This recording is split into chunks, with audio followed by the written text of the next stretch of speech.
Hello, everybody. Welcome to today's lesson on an introduction to slope. Before I begin, I just want to mention that I either will have already posted or will shortly have posted a quick little video on keyboard shortcuts to become a power user in YouTube videos. And you might want to have a look at that before you spend a lot of time with this. It's quite a long lesson today. And you might find that having a look at those power user tips and tricks that I'm suggesting there in terms of keyboard shortcuts for using YouTube will help you make it through the lesson more quickly. For instance, they talk about how to speed up the playback using the keyboard shortcuts and jump around inside the video using keyboard shortcuts. It just makes your user experience a little better. Like I said, it's quite a long lesson today, so you might find it's best to kind of take this a page at a time or 2 pages at a time, spend maybe 15 or 20 minutes working along with the lesson, and then stop and come back to it at a later time, because I think the whole thing in one go in the current environment will be difficult. Well, not difficult, but I mean, it could be too much. Your mileage may vary. You're the best judge of that. So take that with the grain of salt that it's intended to go with. So I'm going to get going now. I'm going to go into presentation mode. And we're going to see the entire screen. Oh, and by the way, since I am using Google Meet to record this, it seems to be the best in my current situation. I can't pause the video if I need to using Google Meet. So that means that probably what's going to happen is when I need to go do something technical, you'll just have to hang out and you'll just have to hang out and wait while I get that done. Okay, I'm sorry about that, but that's just the limitations we're working with right now. So you should already have printed out this sheet that you're seeing in front of you. I have to close this pop-up again. What it is the MPM1D 0403 note sheet on slope. This version I've renamed, it says for Cami at the end, but you don't want that one. You just want the basic one that says 0403 underscore NS underscore slope, and then 5.3 in brackets underscore V3.PDF. You will see it there in Google Classroom. So let's get going. You'll recall that last time, the last 2 lessons, we've talked about direct and partial variation. So let's just take a second to look at or to review those 2 ideas, right? So let's just, let me just put up a graph on the board here, not a graph, a sketch of a pair of axes. Okay, there's a vertical axis, which is a bit off key. It's supposed to be vertical. And here is a horizontal axis. And if you'll recall, we normally label those kind of our default is to call this vertical axis the y-axis and the horizontal axis the x-axis. That's kind of the traditional naming for them. And in our first lesson in this unit, we talked about direct variation. And we know that direct variation, if we were to graph those relationships, what happens is that the resulting line goes through this special spot on the graph. Can you remember what it is? If you thought to yourself that that is the origin, you are correct. So I'm trying to draw a line now, which is going through the origin. And the coordinates of the origin are 0, 0. That first 0 means that we're at 0 on the x-axis. And that second 0 means that this point that we're looking at, the origin, is at 0 on the y-axis as well. So that point is right there. So this is a graph of direct variation. And the model, the equation model that we looked at for those was y is equal to, and I'm going to cough for a second, excuse me, y is equal to kx. Let me just change colors for half a second. Boom. That's K, and I'm going to go back to the blue, and there's the X. So y is equal to kx. So an example of that might be y is equal to 3x. Y is equal to 3x. And you can see that the 3 in our particular example is what matches up with the k. The k value is just it's called the coefficient of variation, if I remember correctly from our first lesson, and it's just the coefficient of the x term, right? It's just the coefficient, sorry, of the x variable. That is direct variation. Partial variation is quite similar. except that in the case of partial variation, our line does not go through the origin.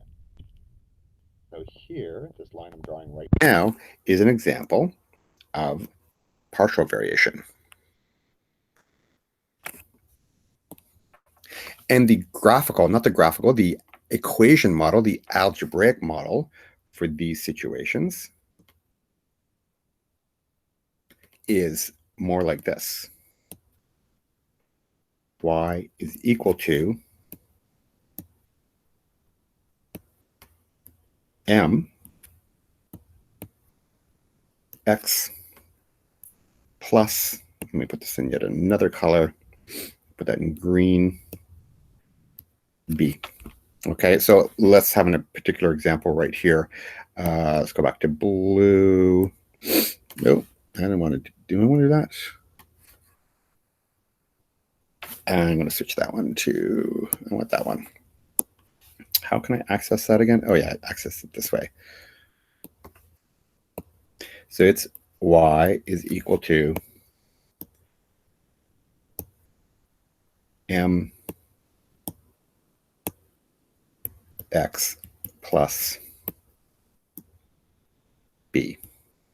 Oh, and I made a mistake there. I didn't mean to repeat that. Getting lost in the technology. So let me just get rid of that m and that b. And let's go back here for a second. I'm going to go back to orange. And that might be a let's make it a 2. Okay, and the b value in this case would have to be positive, right? Can you see that it would have to be positive from our graph?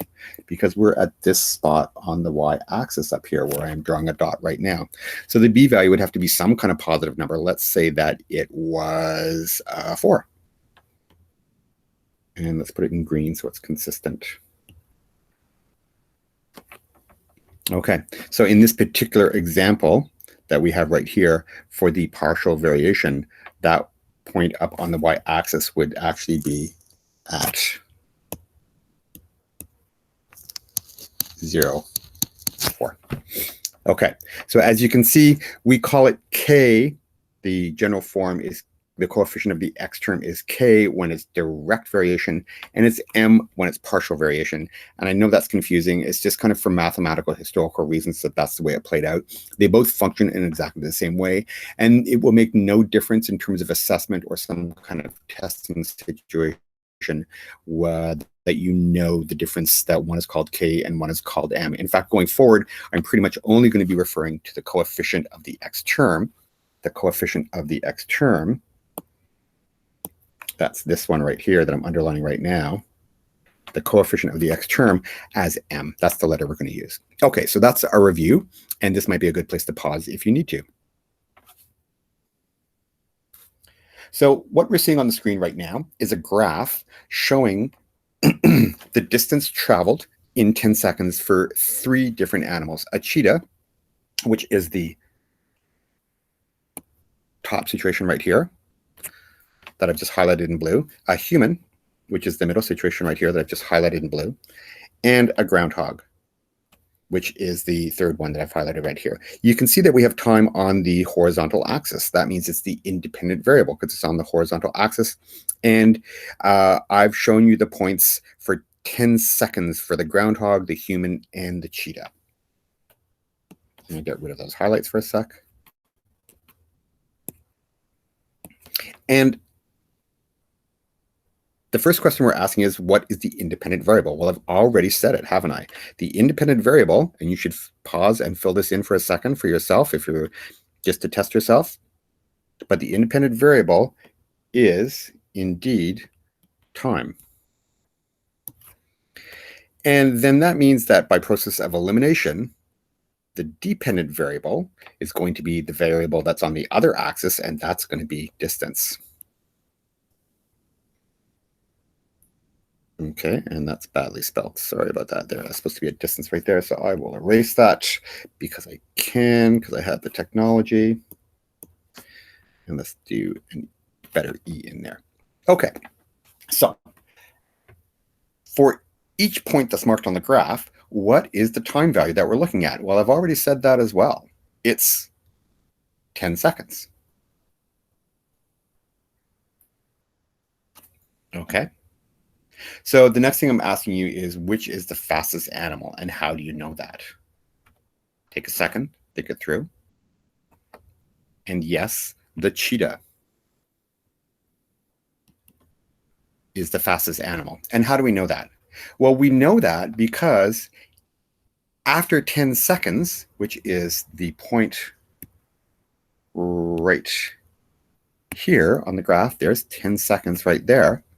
The cheetah has gone the farthest distance, hasn't it? The cheetah has gone, and I'll just draw this for a second over here. The cheetah has gone 40 meters. Because when we do a horizontal line from where the cheetah is all the way to the vertical axis, we're at 40 meters. Okay, so the answer is, we know that because the cheetah has gone the farthest distance. So it goes farthest distance. So the other two questions really kind of match up with it, okay? So what's the next fastest animal? Well, yeah, it's the, pause for a second, ask yourself, answer it in your head or write it down. It's the human. Okay, and we know that because it goes the middle distance.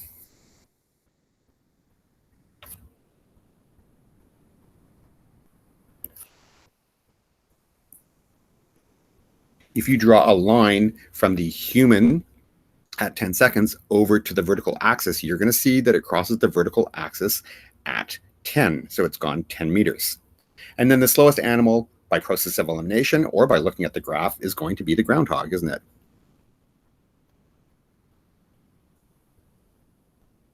And we know that because it goes the smallest distance.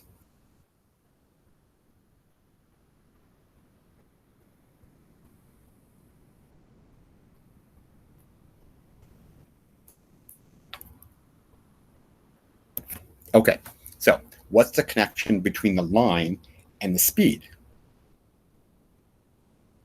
There's three different lines there. One matches the cheetah, one matches the human, one matches the groundhog.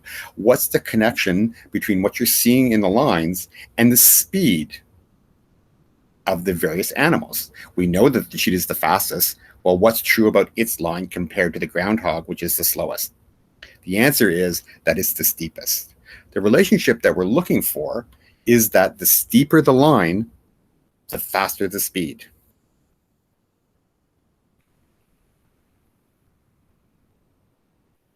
The steeper the line,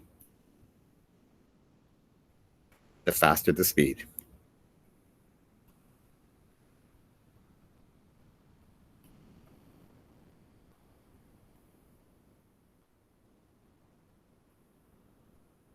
Okay, we can represent this connection numerically.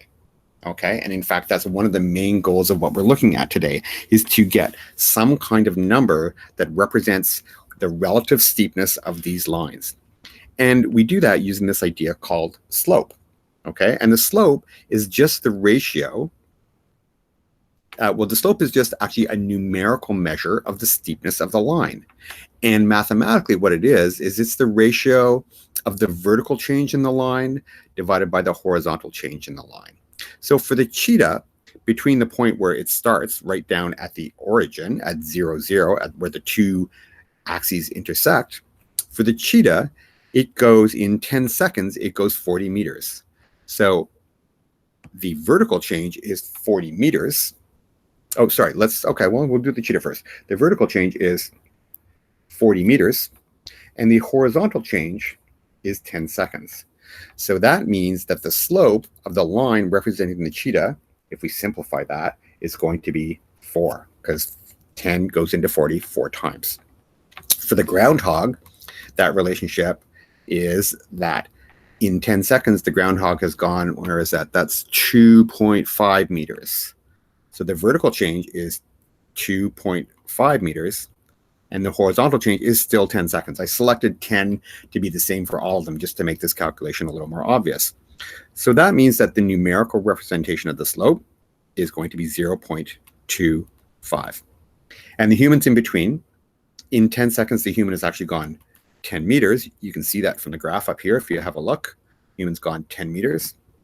And that took 10 seconds. So the slope is 10 over 10, which is equal to 1.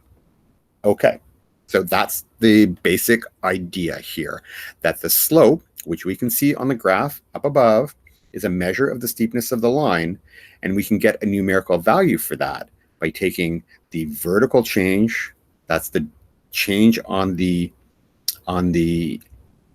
dependent axis, on the vertical axis, divided by the change on the horizontal axis. So this might be a good place to pause if you're feeling like, okay, I've had enough for the moment.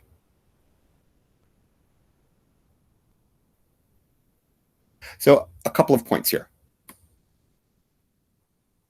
So slope, as we said, is a measure. It's a numerical measure. Let me just add that in. It's a numerical measure of the steepness. And the bigger the slope value, that's a terrible. Let me just get rid of that. I'm not happy with that. Let me rewrite that. Sorry. I'm down in my basement. I'm crouched over a table right now, so it's hard to write very clearly. It's numerical. It's a numerical measure of the steepness. And the bigger the slope value, the steeper the line. So if we have a number like 10 is a steeper slope than a number like 3. And of course, the smaller the slope value, the flatter the line. And the slope is really just the ratio of the rise divided by the run. It's the amount of vertical change. I'm going to just highlight this right now. It's the amount of vertical change. I'm just doing it in red right here. There's the vertical change divided by the run, which is another word for the amount of horizontal change. And we're talking about the vertical change between these 2 points, this starting point right here, down in the bottom left, and this ending point right here. So the vertical change between this starting point down in the bottom left and the ending point up on the top right is the rise, and the horizontal change is the run. So imagine I had some numbers here. Supposing this vertical change was, let me go back to blue for a second, was 4. And this horizontal change was 3, then the slope in this case would be equal to 4 over 3. That's the slope expressed as a fraction. Now, I could express that as a decimal. 4 over 3 is not really great, so let's actually just change that, change these numbers for a sec. So let's say we're going to get rid of that. Let's say this is going to be let's say it's going to be 2 for the run, and it's going to be 5. Okay, so I will change this. And so now our rise will be 5, and our run will be 2. Okay, and I can express that as a fraction, or I can express that as a decimal. 5 divided by 2 is 2.5. And of course, these values don't lend themselves to be a whole number. But if I had something like 4 over 2, then that divides evenly. 4 divided by 2 is 2. And I could express it, the slope, as a whole number 2. So when the slope is on a grid, like on a graph, right, or a Cartesian grid, then it can be positive. Oh, sorry, popped up here, excuse me. It can be positive, or it can be negative. So we'll talk about that in a second, okay? The slope is represented by the letter m in equations. Actually, I'll just leave that on. So it's represented by the letter m. Oh, I didn't mean to do that, sorry. Represented by the letter m in equations, okay? And when we're talking about roads, then another word for slope is the grade. And when we're talking about roofs, another word for the slope is the pitch. Just keep that in the back of your mind. If you see the word grade in a question or the word pitch in a question, it's talking about the slope of the thing that we're talking about right there. Okay, so positive slopes right here, well, they are graphs. When we graph them, positive slopes increase as you go from left to right. So let me just show you. So here, let's just have a starting point. So here is our starting point for this graph right here. It's on the vertical axis. And here, say, is our ending point that we're picking on this line. Okay, and you notice that our endpoint is to the right of our starting point. Okay, in fact, we just define the endpoint as being whichever point is to the right of the starting point. Okay, and you can see that as we go from the starting point to the ending point, okay, oh, that was supposed to be a horizontal line, then we have gone up on the y-axis, haven't we?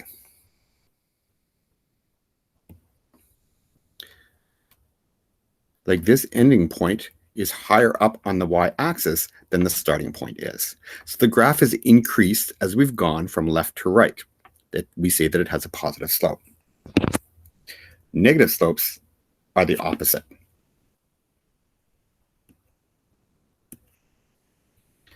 There's our leftmost point here.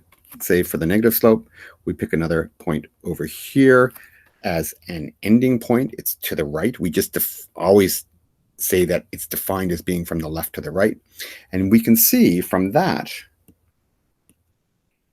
that our ending point is lower down on the y-axis than our starting point. Okay, and we say that those ones have a negative slope. So we're just going to determine the slopes of the following three triangles. So we're not on a grid in this example. So we are not going to worry about whether they are positive or negative for the moment. We just want the numerical values of the slope.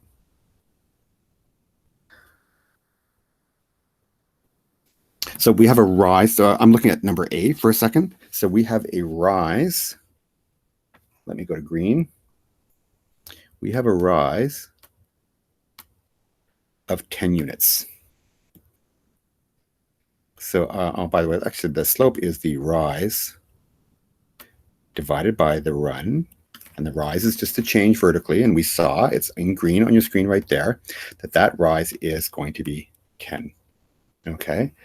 And the run is, conveniently enough, also 10 in this case. So that means our slope for example A is 1. For example B, the rise is 35, isn't it? So we're going to write down 35 there. And that's going to be over the run, which is 7. So it's 35 over 7. And 35 divided by 7 is 5. And this has a nice whole number slope of 5. Oh, that's what I wanted to do. Yes, I'm going to switch that to 2-point size. Makes things a little smoother. And yes, for our third example, for example C, the rise is 3. The vertical change is 3. So let's just, I'm going to have to collapse this for a second. So, oh, I need to change the color. So our rise is going to be 3 divided by whatever our run is. And you should ask yourself what that is, but you know what it is. It's the 15, isn't it? So it's the 15. And you should always ask yourself when you see a fractional answer if it can be simplified. In other words, can it be put into lower terms? And it can be, because the numerator can be divided by 3. 3 divided by 3 is 1. And the denominator, the 15, can be divided by 3. And 15 divided by 3 is 5. So in simplest terms, the slope of C is 1/5. And we're asked to rank them from the smallest to the greatest slope. And like I said, we're ignoring whether these are positive or negative slopes because they're not graphed on a grid, on a graph, on a Cartesian grid. Okay, so the smallest slope is obviously the one that's 1/5. That's going to be C. So that's going to be C. The next smallest slope will be A because that's got a slope of 1. And the greatest slope will be B, which is 5. So this would be another appropriate place where you might want to pause the video and come back to it in a bit, or carry on if you're feeling good about it.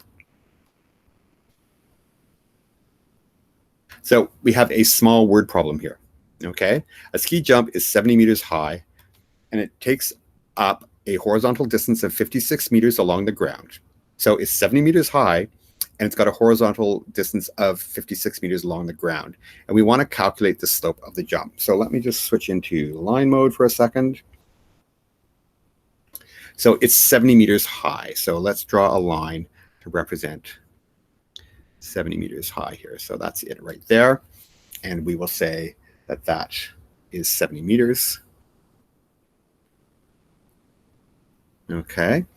And we know that the horizontal distance that it travels or that it takes up is 56 meters. So I'm going to draw a horizontal-ish line. It's going to represent 56 meters. Okay. So that's going to be 56 meters.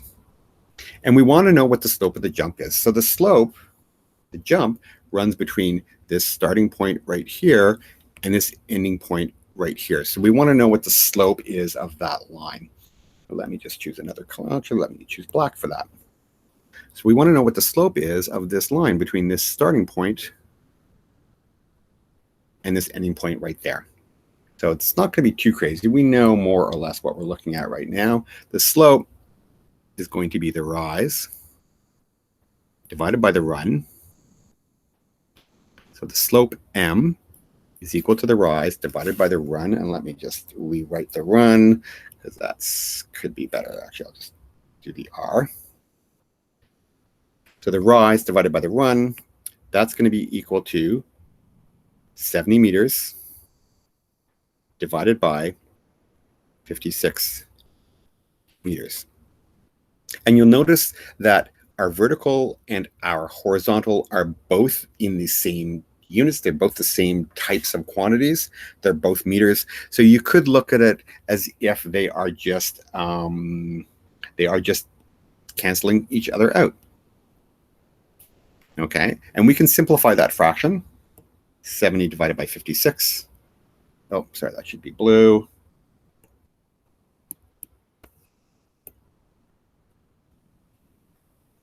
And we're going to get, what are we going to get?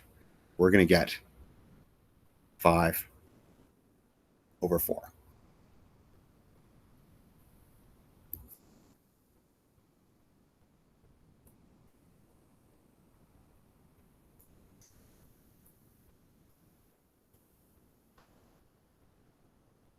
Okay, so let's look at the slopes of lines when they're actually graphed on a grid. So if we have a line, what we're going to do when we want to find the slope of a line, so say we are looking at this line right here that I just highlighted. Okay, so if we want to find the slope of that line, what we're going to do is we're going to drop a vertical line from the top and then run a horizontal line along the bottom and use that just to help us calculate the rise and the run. Okay, so let me do that for a second. So I'm going to drop a vertical line from the top. Oh, I'm in the wrong color. Let me just undo that. Where is my undo button? There it is. Okay, and I'll unhighlight that as well.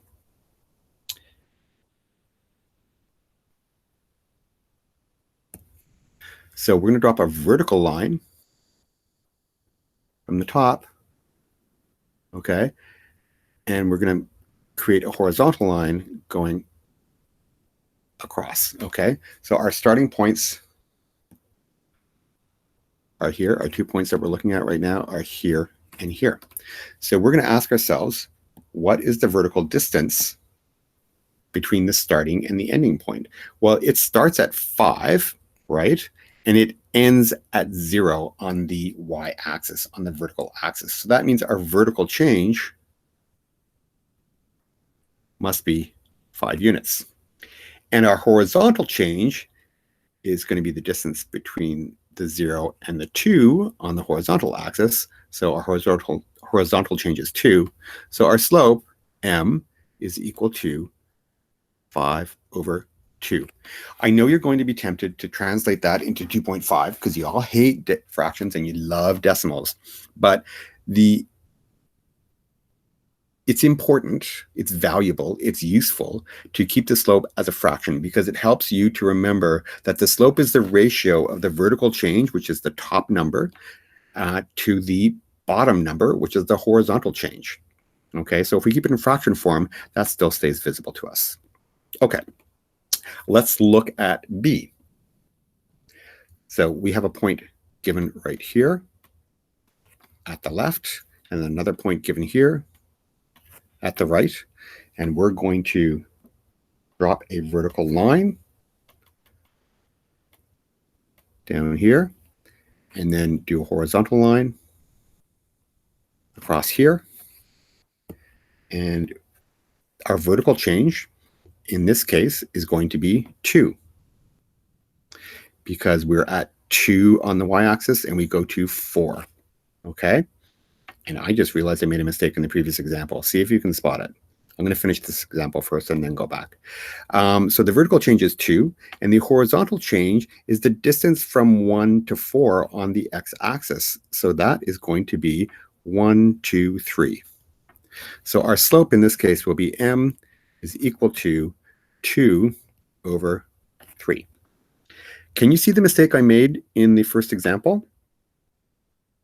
We said that when lines are graphed on grids, okay, that the slope will be negative if the line decreases as we go from left to right. And clearly, this line is decreasing as we go from the y-axis out, sorry, from 0 on the x-axis to 2 on the x-axis. So that means that our slope here should be negative. And our slope in the value up here should be negative 5 over 2. Okay, so that should be negative 5 over 2. All right, example C. There's our point. There's our point. We're going to drop a vertical line and a horizontal line. So we're making a triangle like that. Our vertical change. In this case, we've gone from 1 on the y-axis to 4 on the y-axis. So our vertical change is going to be 3. And on the x-axis, we've only gone over 1. So our slope is equal to 3 over 1, which we can just express as 3. I'm just going to check my notes to make sure I'm on track. Yes. Okay. Let's look at example D. So in example D, starting point. I do not have to choose the ending point down here. Instead, I'm going to choose this ending point right here. And the reason I'm pointing this out is because the slope of the line, as long as it's a straight line, doesn't change. So you can pick any 2 points you want and you'll get the same slope. Okay, so let's drop a vertical line here, vertical line down to here. And let's have a horizontal line going over here. Okay, and our vertical change. So in this case, notice that we're going downwards as we go from left to right on the graph. So that means our slope is going to be negative. And the vertical change is 1, 2, 3 units. So it's negative 3. And then our horizontal change is going to be 3 units. So our slope m is going to be negative 3 over 3, which will be equal to negative 1. Okay. So E and F are 2 special cases. Okay, you will notice that the vertical change between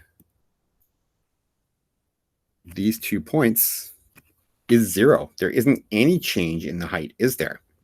So when I'm looking at the slope, that's the rise over the run, and my rise is 0 in this case, isn't it? Because there is no vertical change. And that's going to be divided by my run, which in this case will be 4 units. I'm going from negative 2 to positive 2. So that's going to be 4 units. And 0 divided by 4 is 0. Okay. The next example, example F, is different though. It's a vertical line. So here I have 2 points. There's 2 points. And my slope m is going to be equal to the rise, so the vertical change. So what's the vertical change here? It is 1, 2, 3, 4, 5 units. And what's my horizontal change, though? In other words, how much change is there on the x-axis? On the on the x-axis. And the answer to that is that there is 0 change on the x-axis. So you might be tempted to say, oh, 5 divided by 0, that's 0. And that would not be right. Actually, right now on your calculator, put that into your calculator. Do 5 divided by 0. You're going to find that you get, it's going to say something like syntax error or undefined operation, or you're going to get some kind of error. And that's because mathematically it is impossible to take any number and divide it by 0. If you want to ask about that in an email, I can explain to you in better detail, but I'm not going to get into it at the moment. So we say that if the run is 0, if we have a run of 0, then the slope here is going to be undefined, which is not going to fit on the page. So I'm just going to go down here. We say that the slope is going to be undefined. Undefined. Okay, so this is true for every vertical line. The slope is always undefined, because if it's a vertical line, it would mean that the run would have to be 0, and we can never divide by 0 in mathematics. So the slope of all vertical lines is undefined. But all horizontal lines always have a rise of 0. So the slope of all horizontal lines is going to be 0. Okay, they are different answers depending upon whether the line is horizontal or vertical. So we're just quickly going to rank each of these lines from the steepest to the least steep. And I'm going to ignore, I only care about the magnitude of the slope. I'm going to ignore its sign. So often in math, we'll say, yes, that -1 is smaller than, say, +1.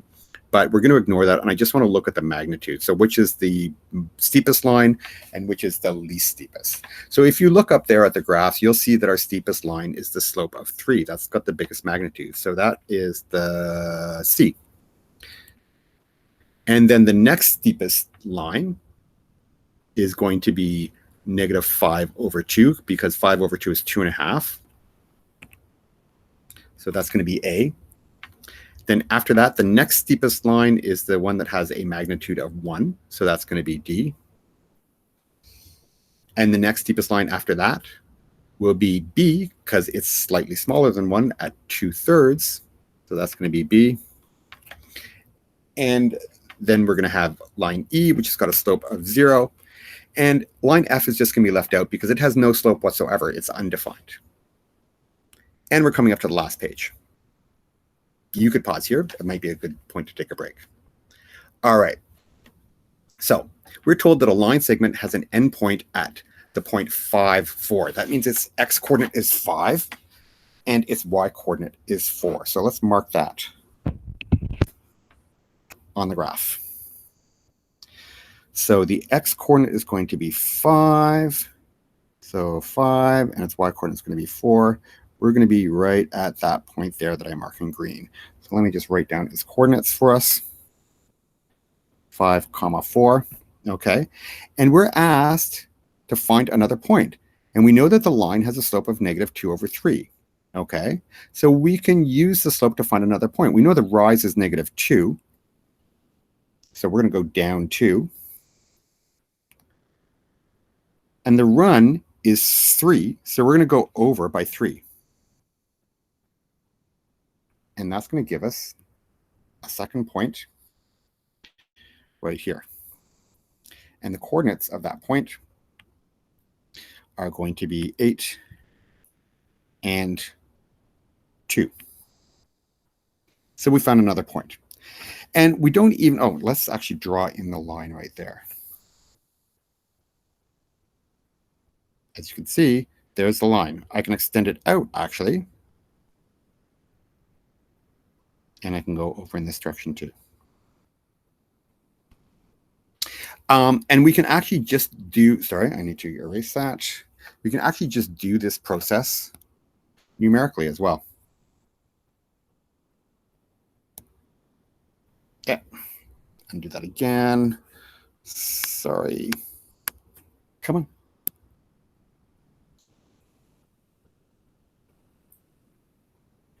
Okay, so we can do this process numerically. And what we can do is we can take our y coordinate, sorry, x coordinate of 5. So that's our x coordinate of 5, because that's the 5 in our point up there. And we're going to apply the run to it. And the run is 3. So we're going to add the run. So 5 plus 3 is going to be equal to 8. And you can see already that that is the same as we got down here. And then we can take our y coordinate, which is 4, and we're going to add.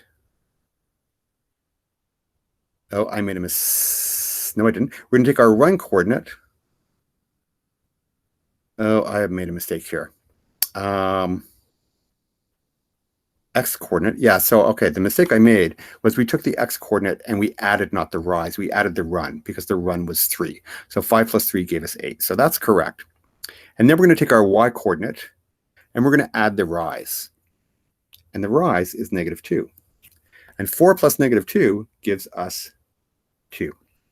And as you can see, that is our 2 from this point down here. So our new coordinate is going to be at 8,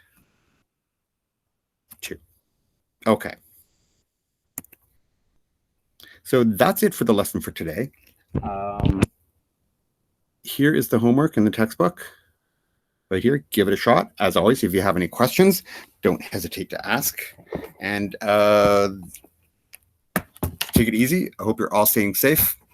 And that's it for today. Thanks very much.